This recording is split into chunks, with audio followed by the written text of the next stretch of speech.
Hello दोस्तों, आप आज हम अपने इस चैनल पर फेस रूल से रिलेटेड टॉपिक को जो है देखेंगे। तो फेस रूल क्या होता है उसके बारे में थोड़ा-सा जानेंगे, क्या उसका मैथमेटिकल एक्सप्रेशन है उसको जानेंगे और हम उसकी डेरिवेशन करेंगे। मेन हमारा 2 ही रहेगा कि हम उसको डेरिवेट करें और फ़ॉर्मूले को उसको समझें। बीच-बीच में कुछ पॉइंट्स आएँगे उनको हम लोग एलिब्रेट करके नहीं पढ़ेंगे, वो आप किसी सेपरेट जो है वीडियो में देखेंगे। लेकिन अभी हम लोग केवल इतना देखेंगे और बीच-बीच में जो पॉइंट्स आते जाएँगे उनको हम देखते जाएँगे, ठीक है? तो हमारा जो है हमारा जो टॉपिक है वो क्या है? फेस रूल क्या होता है, ठीक है? चलिए आगे देखते हैं। अब देखिए फेस रूल क्या कह रहा है कि अब पहले एक बार डेफिनेशन थ्योरी देख लेते हैं। A heterogeneous system is defined as a system consisting number of phase in an equilibrium. The number of phase that can exist together at the equilibrium depend upon the condition, temperature, pressure and concentration of different phase. ठीक है, क्या क्या कहने का मतलब है? Heterogeneous. देखिए homogeneous heterogeneous पहला तो आपको ये होना चाहिए कि जैसे कि जो होमोजीनियस और हेट्रोजीनियस में आपको डिफरेंस पता होना चाहिए, ठीक है? हेट्रोजीनियस में आपको सेपरेट फेस देखने को मिलेंगे, होमोजीनियस में मिक्सचर हो जाएगा। जैसे कि आप जब किसी शुगर को हम लोग जब वाटर में डिज़ोल्व करेंगे तो डिज़ोल्व करने के बाद एक जो सॉल्यूशन बनेगा वो होमोजीनियस हो जाएगा, क्योंकि उसमें सेपरेट फेस देखने को नहीं मिलेगा। जबकि हेट्रोजीनियस में ऐसा नहीं है, सेपरेट फेस आपको देखने को मिलेंगे। तो लेकिन वो जो फेस होते हैं वो क्या होते हैं? वो इक्विलिब्रियम में होते हैं दोनों। जैसे मान लीजिए कि अगर यहाँ पे लिक्विड है कोई और यहाँ सॉलिड है तो वहाँ पे इक्विलिब्रियम है देखने को मिलेगा, ठीक है? वो डिपेंड करता है किन-किन कंडीशनों पर, temperature, pressure, concentration, different phases में जो उस पे डिपेंड है, वो उस पे डिपेंड करेगा, ठीक है? अब ये बात हो गई। अब ये जो है ये रूल जो है वो गिब्स ने दिया था, ठीक है? ये रूल जो किस नाम से जाना गया? फेस रूल के बारे में जाना गया। ये आपको याद रखना है क्या? Heterogeneous system in equilibrium system के लिए, ठीक है? जैसे मतलब बहुत लोग लिखना भूल जाते हैं पेपर में। इक्विलिब्रियम सिस्टम में ये अप्लाई होता है, ठीक है? क्या है मैथमेटिकल इक्वेशन है? F equal to C minus P plus two, ठीक है? ये कैसे आया अब इसको ड्राइव कराएंगे हम लोग। F क्या है? Number of degree of freedom, number of component, और P क्या है हमारे पास? Number of phase. C component है, P फेस है, F डिग्री ऑफ फ्रीडम है, नंबर ऑफ, ठीक है? अब यहाँ पर एक क्वेश्चन और भी आता है कि जैसे क्या है, डिग्री ऑफ फ्रीडम क्या होती है, कंपोनेंट्स क्या होते हैं, फेस क्या होते हैं। जैसे अभी अब हम आपसे क्वेश्चन पूछ लें, जैसे क्या वही हमने पूछा, जैसे कि शुगर और लिक्विड, इसमें नंबर ऑफ फेस क्या होंगे?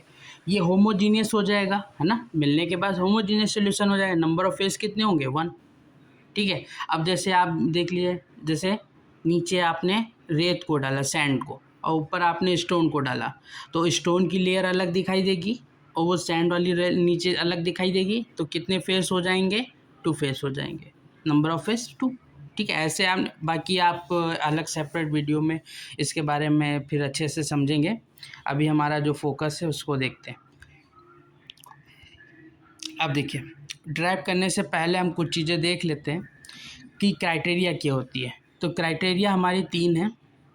पहली, एक थर्मल इक्विलिब्रियम में होना, सिस्टम इक्विलिब्रियम में होगा, मैकेनिकल इक्विलिब्रियम में होगा और केमिकल इक्विलिब्रियम में। इनका मतलब क्या है? थर्मल इक्विलिब्रियम में टेम्परेचर और जो दोनों फेस हैं हमारे अभी यहाँ पे 2 ही लिए, तो दोनों फेस में टेम्परेचर जो है वो इक्वल्स होंगे, ठीक है?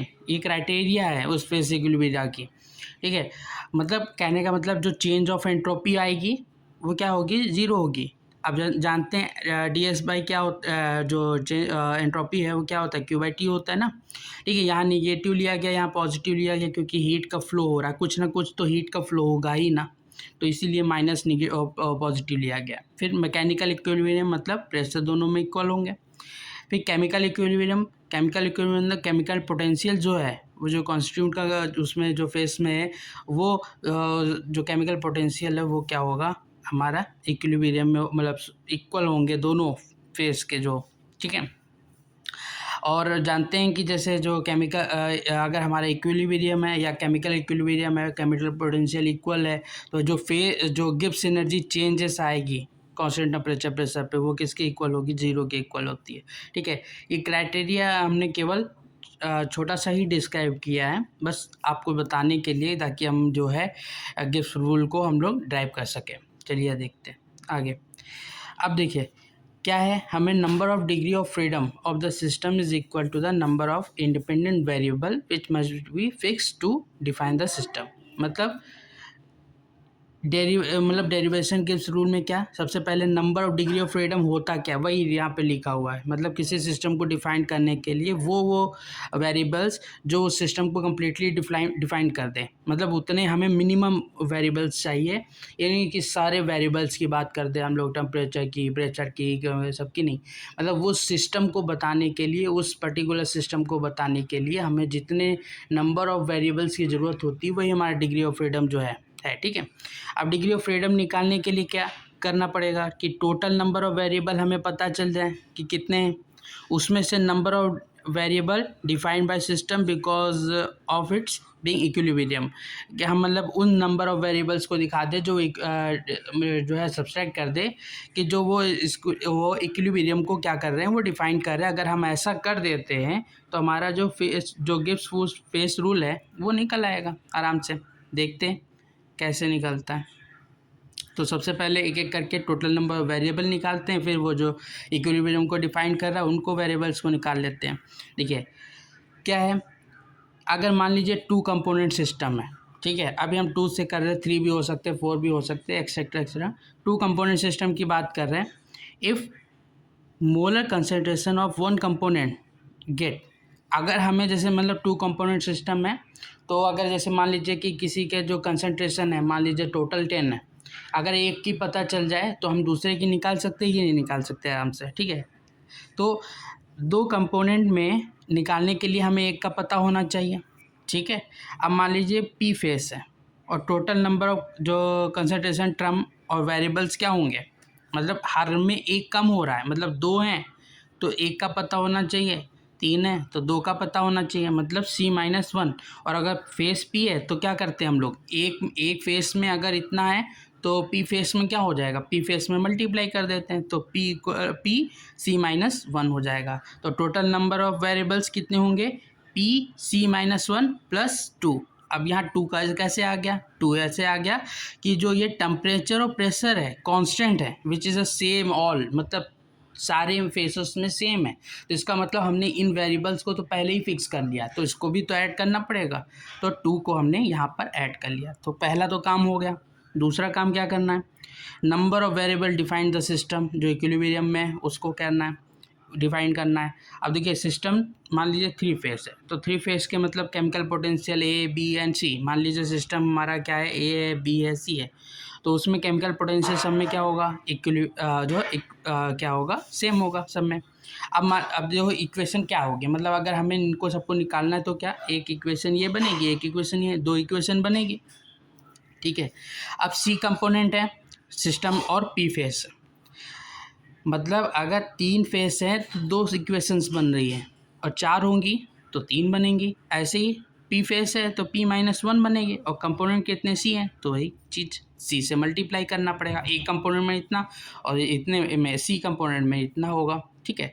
अब डिग्री ऑफ फ्रीडम का पीछे से हमने फॉर्मूला क्या, टोटल वेरिएबल्स, और यहाँ पे जो इक्विलिब्रियम को डिफाइन कर रहे हैं वो वेरिएबल जो सिस्टम को डिफाइन कर रहे हैं, यहाँ पे इसको रखेंगे और इसको रखेंगे, P का मल्टीप्लाई करेंगे CP हो जाएगा, माइनस P हो जाएगा, प्लस 2 हो जाएगा, माइनस CP हो जाएगा, और यहाँ पे माइनस माइनस प्लस और C का मल्टीप्लाई हो जाएगा। सबको कैंसिल करेंगे, C आगे आ जाएगा पॉजिटिव का, P निगेटिव प्लस 2, और यही हमारा क्या है, फेस रूल है। तो इस तरीके से आप ड्राइव कर सकते हैं और फेस रूल को ड्राइव कर सकते हैं। फेस रूल क्या होता है, क्राइटेरिया, हमने क्या क्या जाना, फेस रूल क्या करता है, किस सिस्टम के लिए करते हैं, हेट्रोजीनियस सिस्टम के लिए। फिर हमने क्या किया, हमने क्राइटेरिया को देखा कि क्राइटेरिया क्या क्या होती है, ठीक है। और बाकी degree of freedom, number of component और जो फेस है उनके डिफिनेशंस को आपको पता होना चाहिए। फिर क्वेश्चंस को ड्राइव किया जो कि हमारा ये निकल के आया, और यही हमारा फेस होगा। ठीक है, तो यही थी हमारी आज की वीडियो छोटी सी। Thank you so much.